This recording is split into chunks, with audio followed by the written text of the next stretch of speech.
Howdy, all you collector car fans out there. This is once again Jason, the owner and founder of Southern Bush Motorsports. So here's the tales from the bush that we have for you today. When to make the call. It's a tough call. It's a really hard call. So this first car you're going to look at is a 1970 446 back pistol grip 4-speed Challenger Dodge. The numbers on it, cool. The fact of what it is, cool. But there's a decision that needs to be made here. And it's a really tough call. And I'm hoping that this will reach future generations. So this car is 100% numbers matching from front to back. It's an unrestored, untouched car. But stuff's been done to it. Over the years, people have put this in it, put floor pans in it, put this in it, put that in it. And it's kind of a rat's nest. And as you look at these pictures, look at them carefully. I know they're crappy pictures. What can I tell you? It was 20 years ago with digital cameras that barely came out. When do you make the call of, is it worth restoring this car or not? Like I said, this is a 1970 446 pack Challenger pistol grip 4-speed. And the craziest part is, if I remember right, this wasn't even an RT car, but it had all that stuff. And she's rough, but she's complete. She's numbers matching. She's not a rust bucket.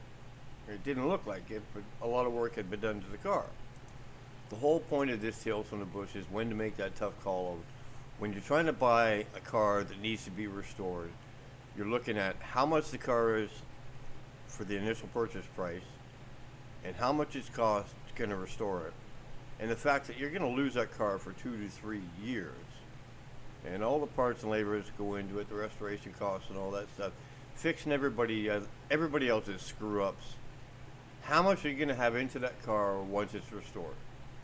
So here's where the problem lies with this car. Again, 1970 446 pack Challenger pistol grip shifter. Those floor pans are put in wrong. Those are going to need to be replaced. Guy wants $85,000 for this car. Think about that for a sec. This guy wanted $85,000 for this car.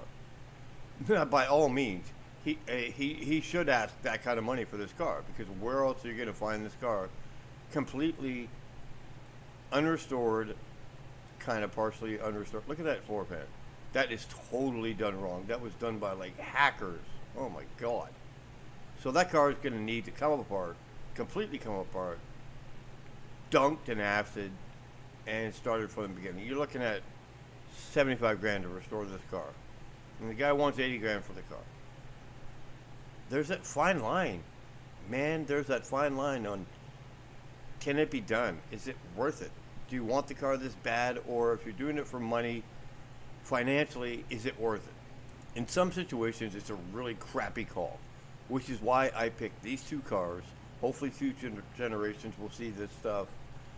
You know, us old coots, God, that's a really crappy call, man.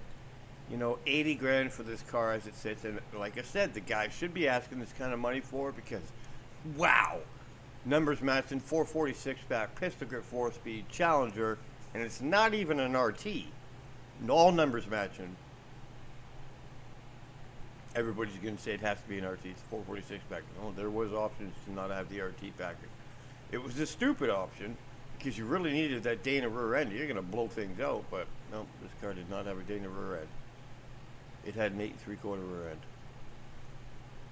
Yeah, that kind of looks like a Dana rear end from the back of that, but you know, I'm going with what I got, what was sent to me, and this car actually would start up and drive. You know, parking lot drive, but it would drive. So that's the call. When do you make that call? So here's the real numbers on it. You're going to pay $80,000 for this car. You're going to need a restoration shop that's really good at what they do, that's experienced with high-end cars, because this is a high-end car. Make no mistake. This is a high-end car. So then you got all the parts, the labor, the fact that you're going to lose this car for 2-3 years. You know, most shops are going to be 2-3 years. If you find the right shop that can do this.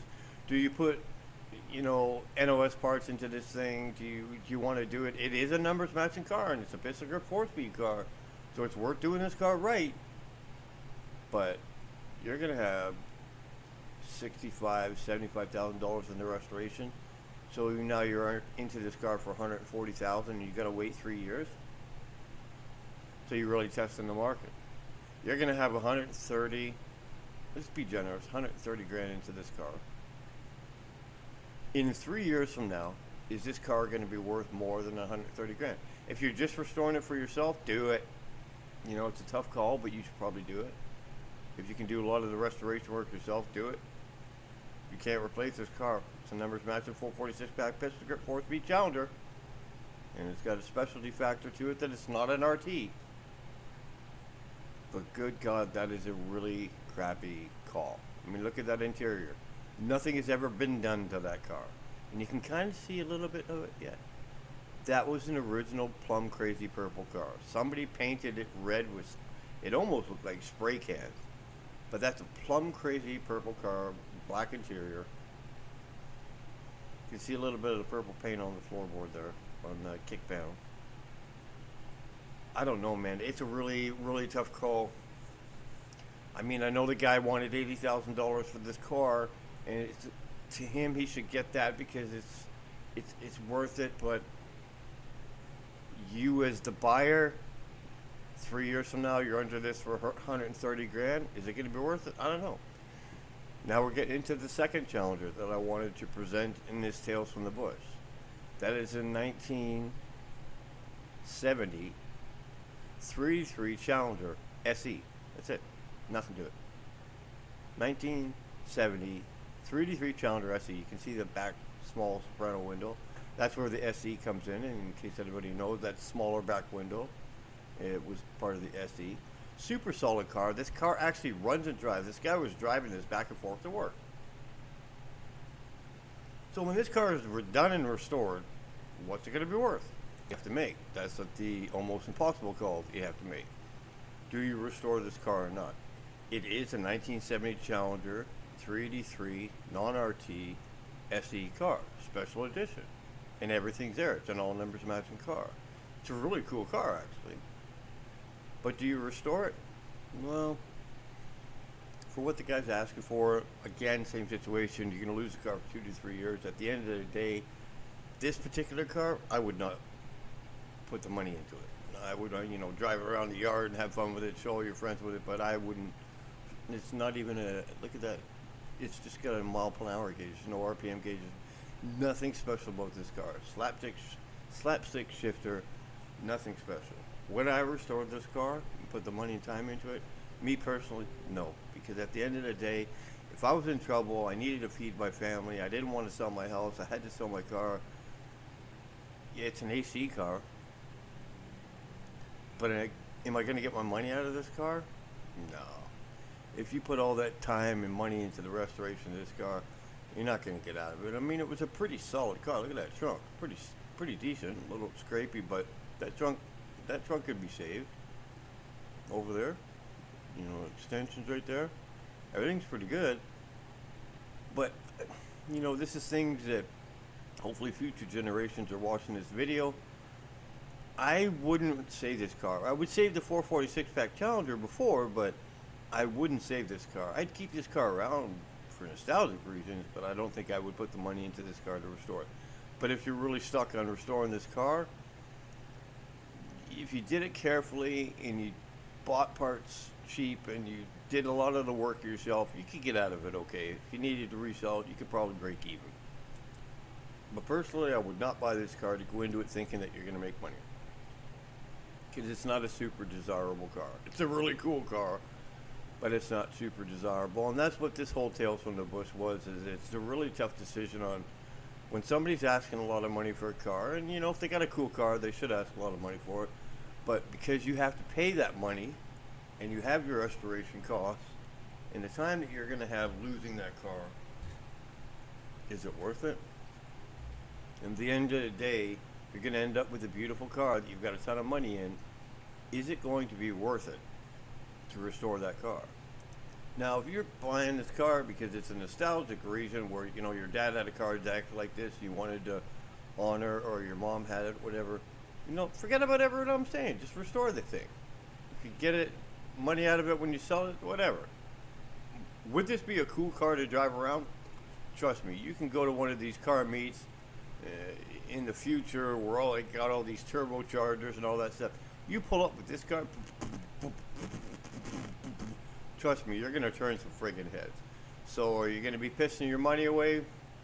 Nah, I mean, you'll probably get out of it. Just be careful on the restoration cost and stuff. Keep it under 80 grand, 70 grand. But this car, they only made so many of these cars. At the end of the day, all I can tell you is that they only made so many of these cars, and these cars are worth restoring no matter what, but it's what your wallet tells you that you can do. I think this car is crazy cool because it's not an RT, it's just an SE, plain SE. Well, I really appreciate you coming out, and thanks for checking on our Tales from the Bush. Please like and subscribe, and anything can help out with the Patreon page really helps out a lot. Thank you.